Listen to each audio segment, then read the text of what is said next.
Veil Fantasy Kriusthos, which you have not been able to see if you're seeing this now, but believe me, we have made some amazing characters.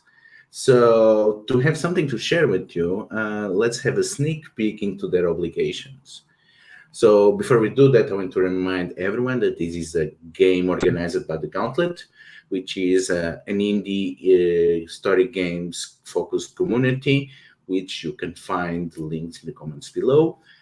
Also, we will be using safety tools. Namely, we're going to be using the X card.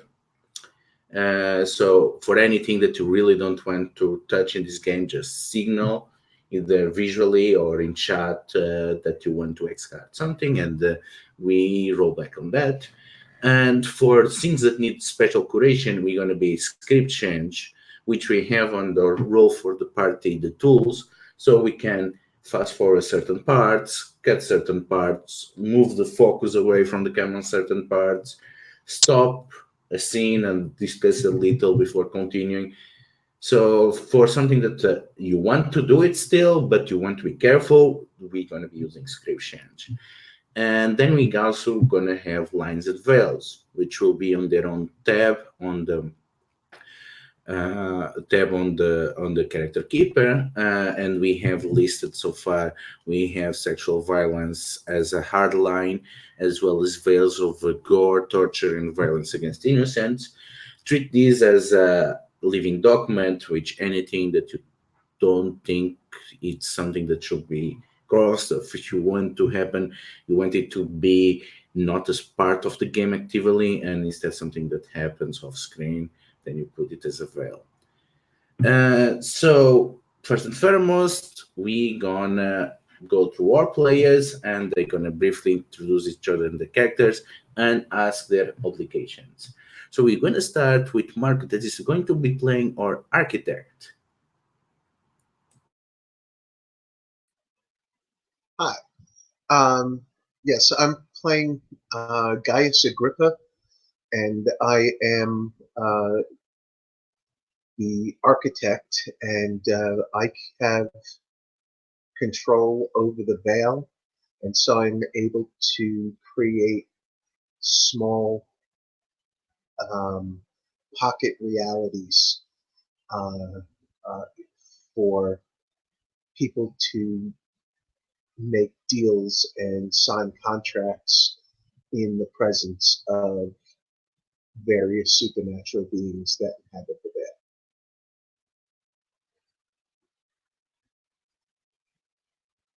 Is that enough, or should I go into more detail? Yeah. It's enough for brief. So you have 3 obligation questions, and you asked already one of them. Which was it?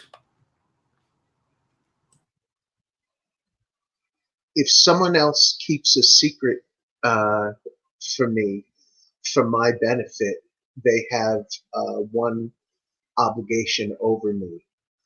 And so Lagaya said that our empath and the bartender, Lagaya would be suppressing my tendency to indulge in power fantasy while I'm creating alternate realities from getting too old, but I don't really have a problem. And what other obligations do you have? What obligations do I have? Yeah, which ones you want to ask the table?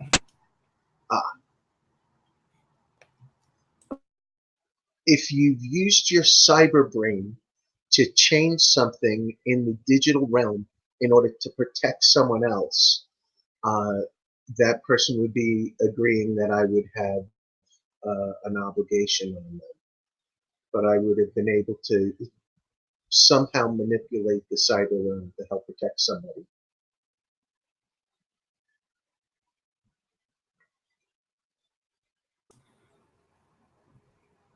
Is anyone would like to take that? Maybe purpose.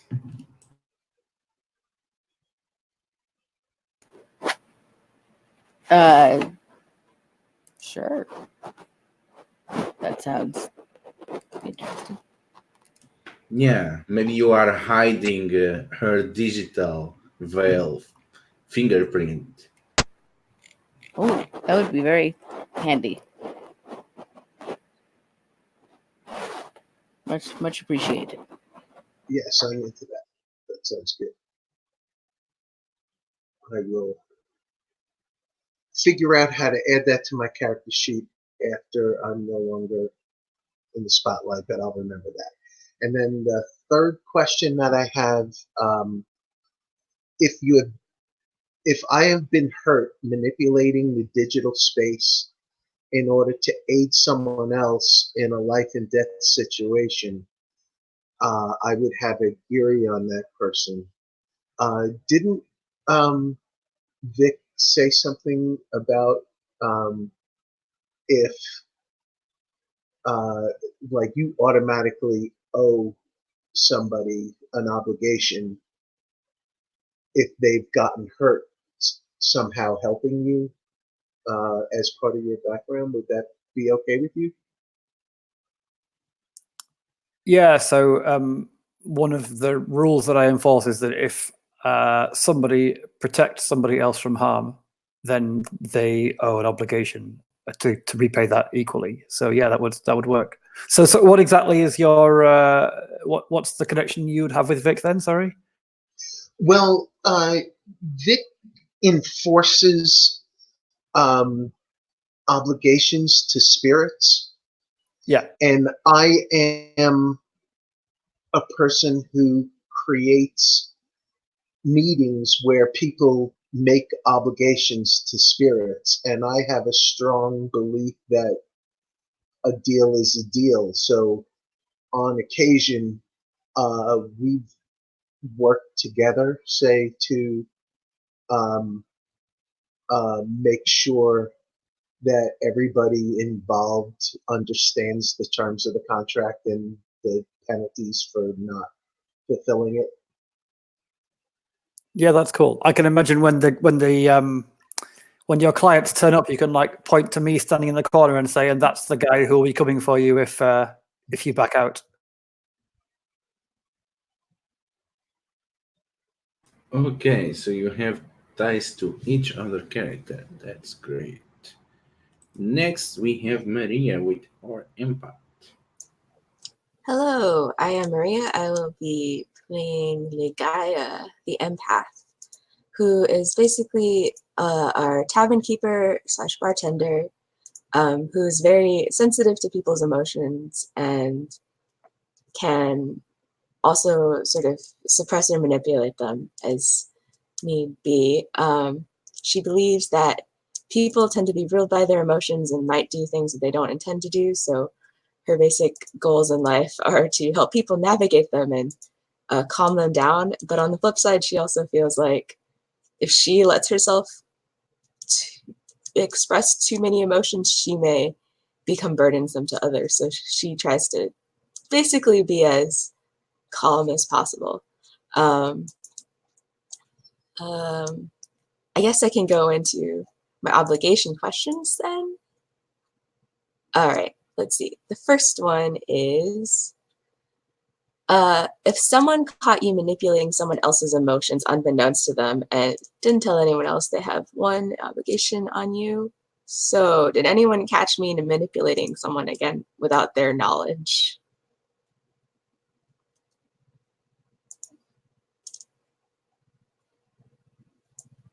Um, I do like to uncover secrets and mysteries, but I don't know if that would actually fit more with Vic, who is like an, well, I don't know. I don't know, if your character, I would keep it to myself more than Vic would. and if your character likes to, what is it, have downtime after work and is in the tavern a lot, perhaps you would have had ample opportunity to notice sudden changes in behavior of people I'm talking to. Yeah, maybe, if somebody's about to get into a brawl and you just always talk them down. I like that. Okay, so you have an obligation on me, I think. Yes. All right, and then my second question is, let me find my tab. If I use the flow to comfort someone through a difficult life event, I have an obligation on them. Has anyone had a difficult life event that I helped comfort? I can imagine that might be Vic. I'm just imagining that he probably hasn't, for his entire life, been doing the job he does now. I imagine he does it he's kind of a self-appointed justice bastard. So maybe perhaps when he was going through whatever he went through that prompted him to do this, you were on hand. Could it have something to do with your not wanting close friends thing? Yeah. That could work. Sometime when I was torn between the duty and the and some kind of personal connection. All right. So let's see. Forget who has the obligation. I have an obligation on you. And then last one is, with whom did I use the flow so we could take comfort and solace in one another in a time of need for us both? We have one obligation on each other. That could maybe be me. I don't think any of the other ones fit. Yeah. So far, so I don't know what is a time of need for both of our characters. I mean, pretty much all the time for me. So, I'm constantly under attack pretty much, or at least have to be watching my back. And maybe it's just I'm worn out one night to the point where I don't want to keep running all the time, or just stay in the sanctuary alone with ghosts forever. And I just kind of collapse at the bar, Yeah, maybe you're the one person I have unburdened my emotions to or something. It's probably good because I'm very earthy in some ways. And I think I would relish that moment of connection with someone. I'd be happy to hear someone else's troubles. Okay, so maybe it was I will write you down as the third person. And you also have an obligation on me. Okay. And I think that is my 3 questions. So.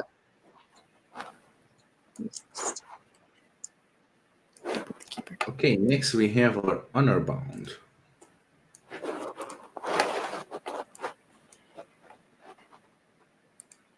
Yeah, so as mentioned, the honor bound is Vic, and he is a kind of self-appointed enforcer of the deals and commitments that people make before the entities that live beyond the veil. And his key beliefs are, he's a bit of a kind of unpleasant Javert type character. He believes that he doesn't have freedom to choose which rules to enforce. He's bound by his duty. He always works in public so everyone can see that he's enforcing justice. And as we mentioned, he tries to avoid having too close friends and relationships in case that gets in the way or it conflicts one day with his duty. So he basically, when he's hired to do this job or when he does it off his own bat, he goes around making sure people pay what they're supposed to pay, which can be anything as extreme as execution if necessary. And he carries a very big longbow for that purpose. So his obligation questions. Who keeps a secret regarding why I enforced obligation and has told no one? You have one obligation on me. Is that me? Do I know things about you from that time I comforted you? It might make sense, mightn't it? Yeah. So does this mean I have an extra obligation so that my obligation for him goes to 2. Okay. Okay, cool. And I don't need to make a note of this, right? Unless it's only my obligations I make a note of. Yeah, only obligations. Okay. So the second one, whom had I let off or reduce their penalty? Whoa. When they did not uphold their own obligation previously. Who did I violate one of my fundamental beliefs for? Ah.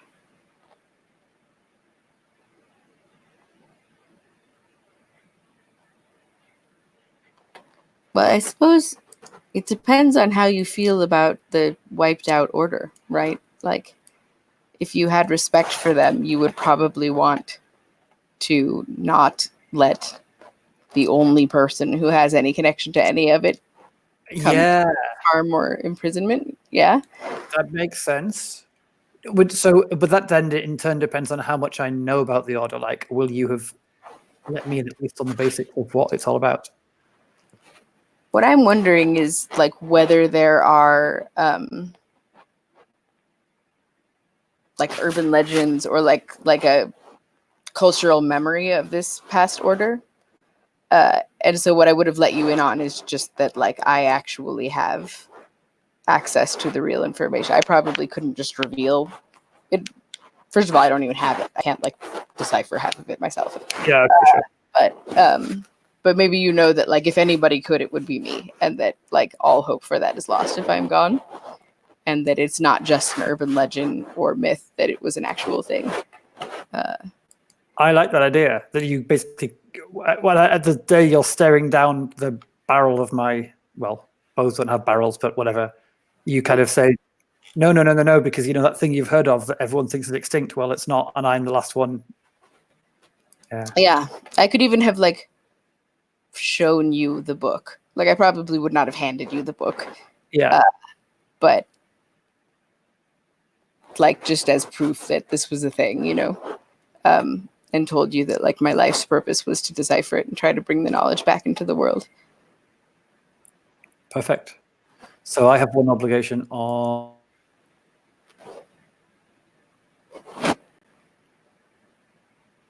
Wait, I've lost hearing. Oop. No, sorry, I pressed mute. I shouldn't have. I have one obligation on you. Okay. Yeah, and which presumably means there's an outstanding. I mean, the obligation is an outstanding punishment that I haven't given you. Oh, Interesting. something I did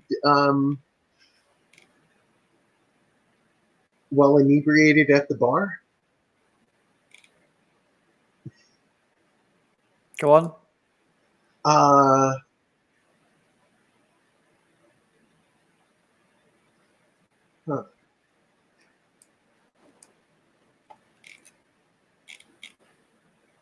Marco, are you answering my third question? Yeah. I'm sorry.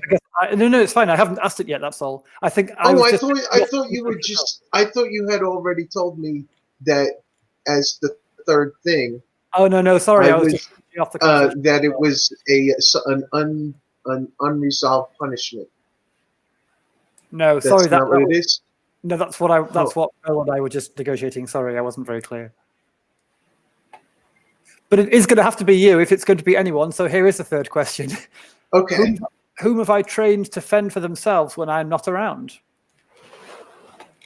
Oh, okay. That kind of works. And now I almost feel like we should switch. Because I need to defend myself all the time and probably don't need an extra person hunting me down on top of an entire group. Okay. But what do you think, Marco? Well, so I have a belief that a deal is a deal. So if I broke a deal, I'd need some kind of help figuring out how that would have happened.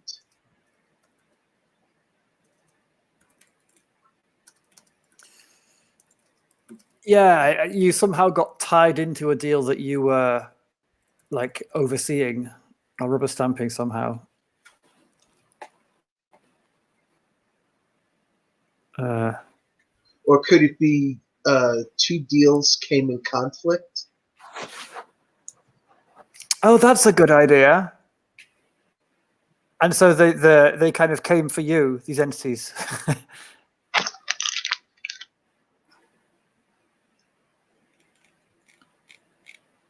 Yeah, so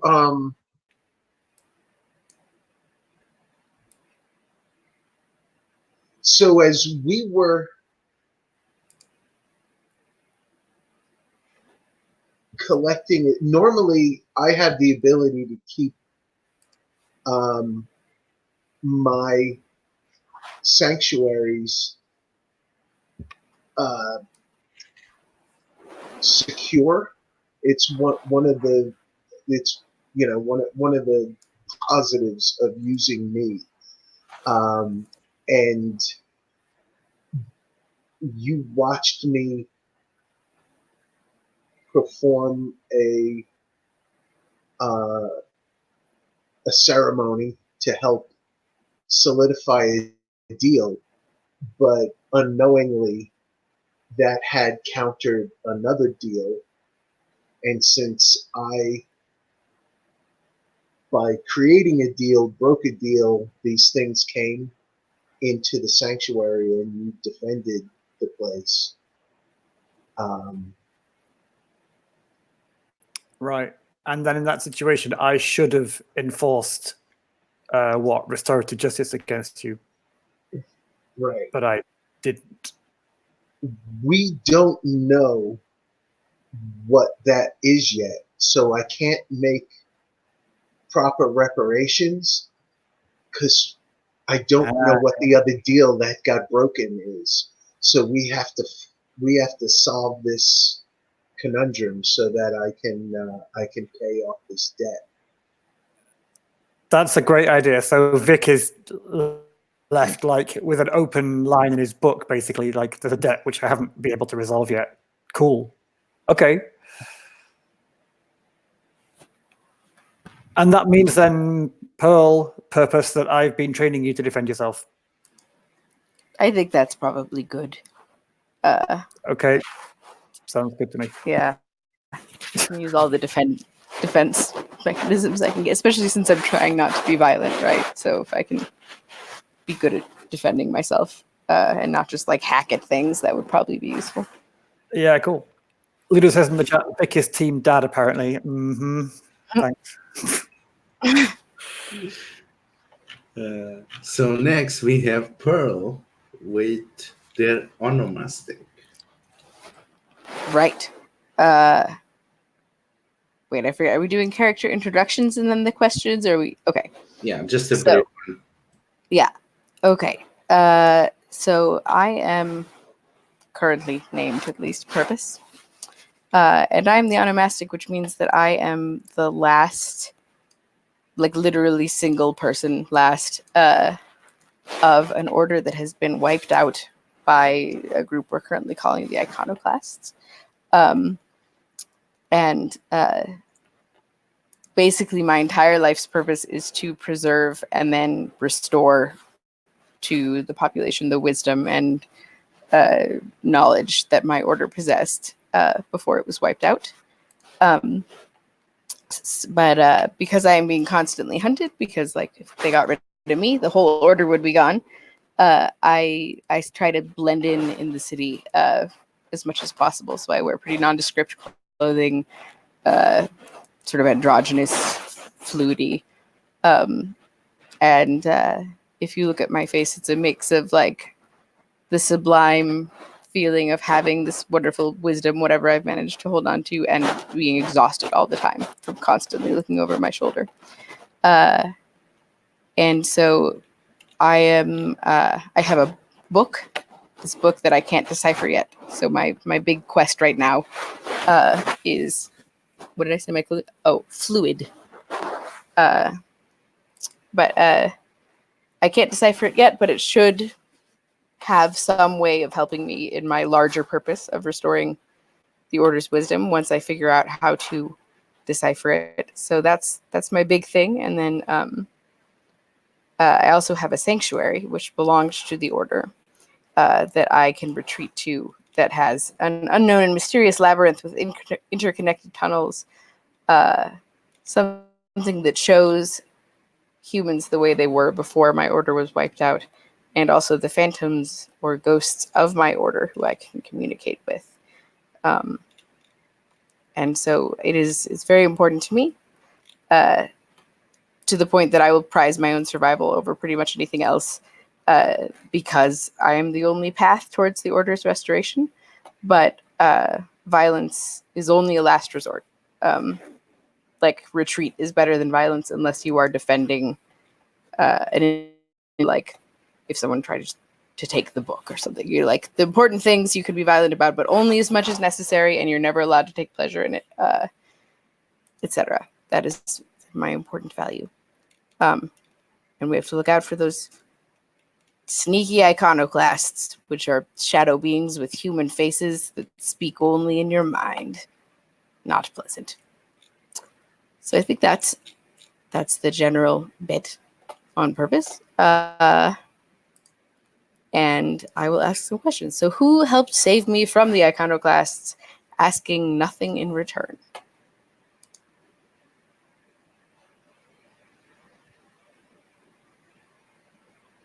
That could be Vic if nobody else wants it.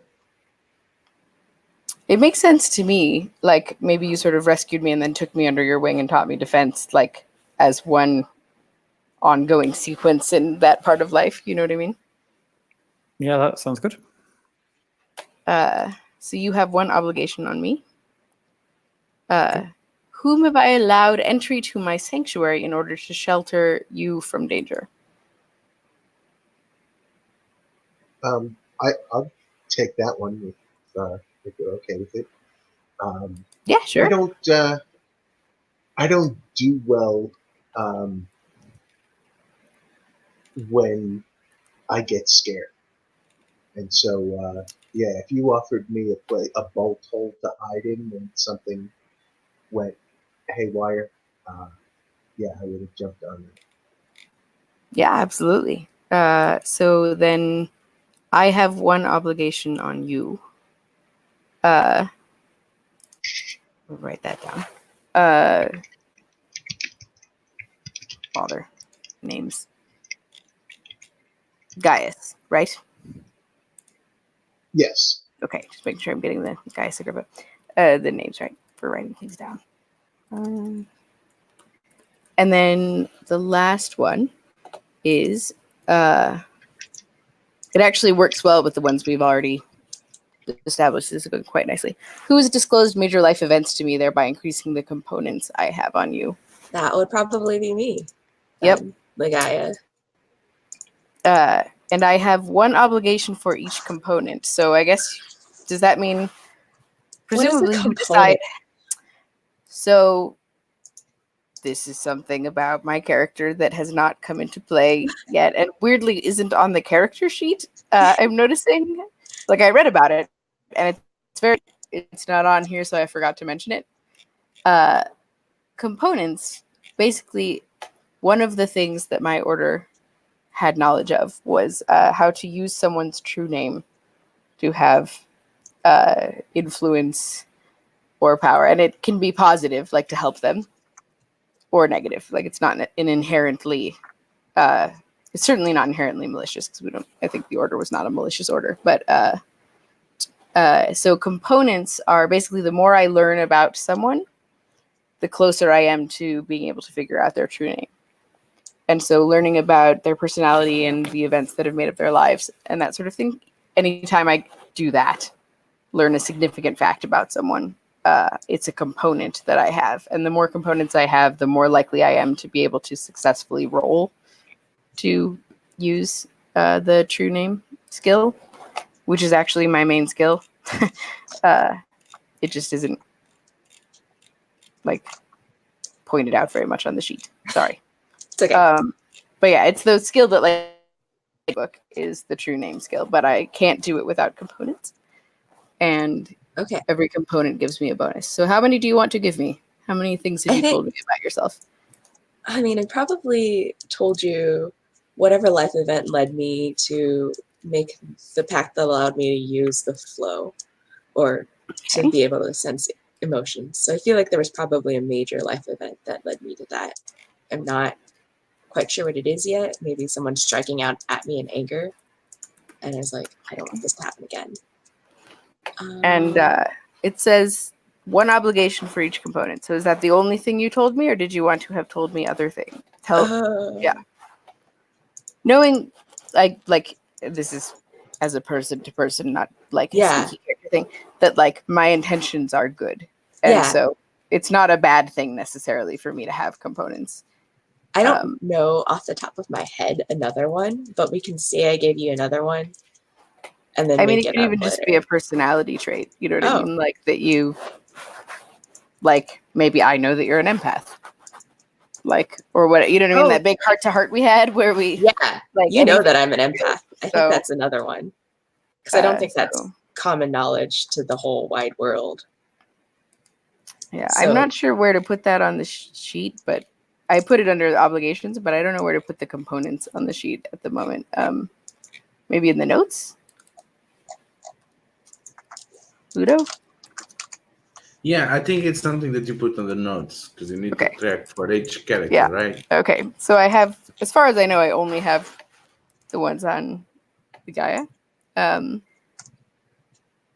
Like I imagine it's possible I would have gotten one on Vic as well, but that's not established in the fiction technically. So, or really any of you. Like if I've had significant interactions with any of you, I could have had them, but the only one that's in the actual obligations list is that question. So. Okay, we are past time, so I guess we are not running any scenes. Actually, let's just do a brief opening. So,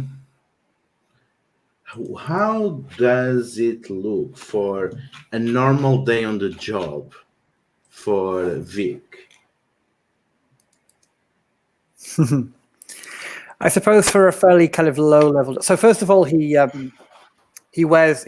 puts on it's really kind of like a ritual uniform, right? Of this kind of white, very plain, very simple white armor, and across the front he has a big strap which attaches this enormous, like oversized longbow to his back. And the whole point is that when he walks then down the streets of the city, people know that he's doing what he considers to be like his duty, his holy work, right? And I think so. This is maybe a fairly minor thing, like somebody's agreed to buy. Let's say somebody's agreed to buy property, some land, some farmland from somebody else, and then they changed their mind and sold it for a higher price to a different buyer from out of the city. But the first deal was done in the presence of the entities beyond the veil. So now I have to go and enforce that. So I guess I'm just kind of striding down the street, and some people will know what's going on, know who I am, and other people will just be like looking at me weird, like, who is this strange guy? And I'm heading down the street towards the edge of the city where this guy lives, who has the farmland that he wishes to sell illegally. And as you are moving there, among the faces on the crowd that turn away from you or just gasp at your presence, you see a familiar one, which you will not forget quite easily, because it is the face of the friend that a long time ago you had to put down out of obligation. And due to the tampering that was done to you by Ligaya, it's painful and hard to recall details, but you're pretty sure that it's them, and they should be dead. You can see her face staring right at you. And we get to Purpose. So Purpose, when you are on the sanctuary, what do you do as your jam? Oh, you don't have a jam. I actually, I don't want to take time now because we're overtime, but I don't really understand how I can even have a jam, given that I'm just constantly on the run and live in a hidden sanctuary. But I mean, you we can talk need to about it next do. time. Yeah, you can do some kind of commission work for someone. You have Yeah. two deal makers. Yeah. So when you are thinking about your companions, what distraction do you do in your sanctuary? When I'm thinking about them, what distraction do I do? Yeah, basically, when you are wondering what they are doing and what not, what do you often do? 'Cause- Oh, go ahead. yeah, because they are like probably the few people that you actually have a relationship to in this town. Well, if I have enough components on them, I might try to communicate with them without regard for distance or barriers. But if I don't, then probably what I would do is just like pore over the book and try to figure out like what I'm missing to help me decipher it, and talk to the ghosts and explore the tunnels and just sort of obsessively like wonder what I'm still missing after all these years, and why the ghosts won't just help me figure it out. Like, hello. So whenever you walk across the tunnels, it seems like the ghosts are. Some of them are always following along to you, and they are never saying anything. Well, not anything useful. They talk a lot, but yeah, this is not helping. This is not helping with this. Why are you talking to me so much and don't bring up exactly the thing that I want to know? Come on, tell me something useful about the book or the iconoclasts. Oh, come on, tell me something useful. But they just go blabbering around, and one of them stands in front of you as if they have something to say, and they just point to one of the walls of the tunnels. Hmm. I would probably start investigating the wall or even feeling it with my hands to see if there's some sort of trigger for a secret passage or something etched in that I can't see, or I'm going to assume it's pointing at the wall for a reason. So Yeah. So you look at that and you can see it warping slightly, and you can feel the presence of. There is a connection to the veil somewhere beneath that. And as you are studying and feeling this presence, it's something that you are not so used to connect to, but you're pretty sure that someone that is familiar with the dealings of the shadow realm and the ways of the veil could manage to get you inside. But as in my you are, sanctuary? it's Oh, not it's not your sanctuary. It's a place you can get from your sanctuary. okay. I see. Yeah, but it's inaccessible to you because it's in the shadow of your sanctuary. Yeah, And shadows aren't so great for me, really. yeah, and as you're doing that, the ghost whispers to you, "They are here," and vanishes. I'm definitely We gonna run get, away. yeah, we get to the tavern. So Ligaya, are you the owner of the tavern or you just work there? Uh, I let's just I'll own it. Or I'll be like the primary bartender. Maybe I don't own it, but I work there the most. Okay, so will you say that the build technically it's someone else building, but you manage everything? So Yeah. basically, they only collect the profits. Yeah. Yeah. So what is the signal that someone has to give you when they want to schedule a meeting through Gaius Agrippa?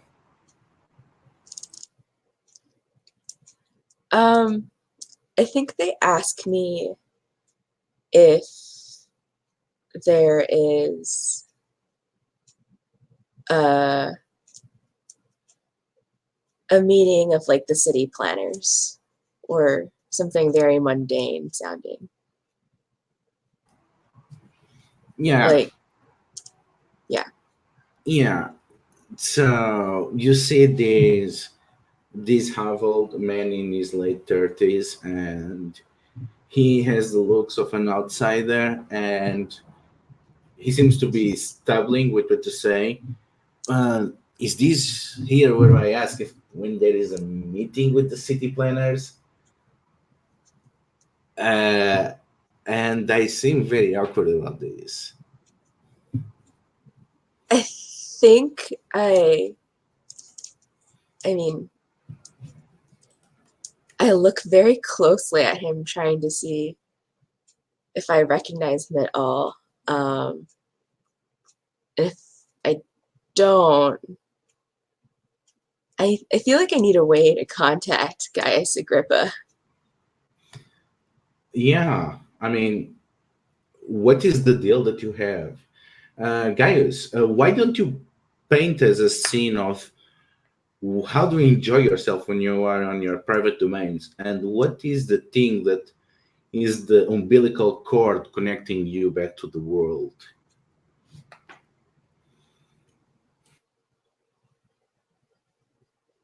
So would it be somehow possible that I'm the one who owns the property and that through the back door is basically the ostentatious bathhouse where I conduct business? Yeah, And uh, you know, you are able to provide refreshments and servants and what have you that will keep us in comfort in the mortal realm while I take our spirits into the veil. no, yeah, that's perfect, I think. And of course, there's statues of the gods um, all in there. So it, like the gods are watching all of the deals that we're uh, um, signing in these meetings. Yep. Yeah, so if the man is asking me about the city planners meetings, I think I say something like, I will need to talk to the manager. And I don't know, I guess if we have pipes or something that I can just like tap on that will send like noises to the back room or upstairs room, wherever Gaius, the owner, There'd sit. be, like maybe a hallway down to like hot springs. I was thinking would be the bathhouse. So Maybe it's like a bell. yeah, or you could like just send a servant. I mean, since we're in like the Bronze Age, Oh yeah.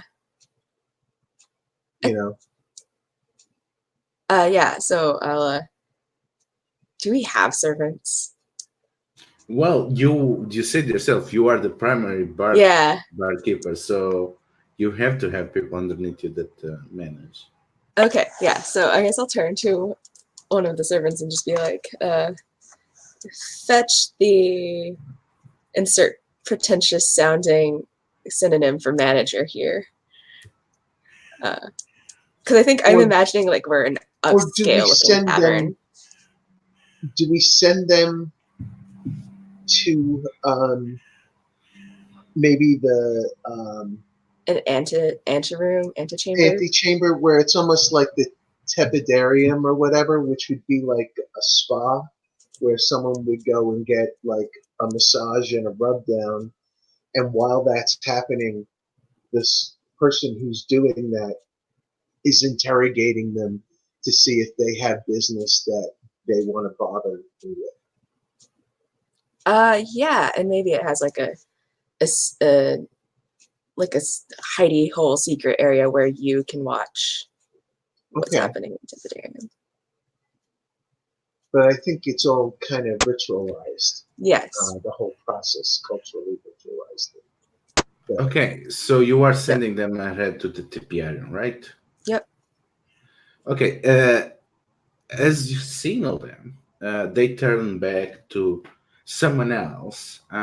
Seems to be a much older woman, and she has deep, icy blue eyes, and he seems to be signaling for her to accompany him. And she, without making a sound, she moves after you. And as they are approaching the Tepiarum, you can get a very good read of their emotional status. And looking at the man, you get the feeling that uh, there is an overwhelming sense of fear. Of they feel very vulnerable and afraid of something. The thing that impresses upon you is not how overwhelming it is. It's that there seems to be a deep rage in the heart of this man, a clear intent to bring distraction, but somehow it's being swallowed by fear. And the thing with the woman is that you don't feel anything, as I've not at all. Don't feel any emotion, not any surface thoughts, not any emanations that come from her recognizing and reacting to what she sees. She's a complete blank state. If you close your eyes and you relied only on your sense of the flow, it's like she will not be there. And we end for today here. Okay, thank you everyone. Sorry for going overtime.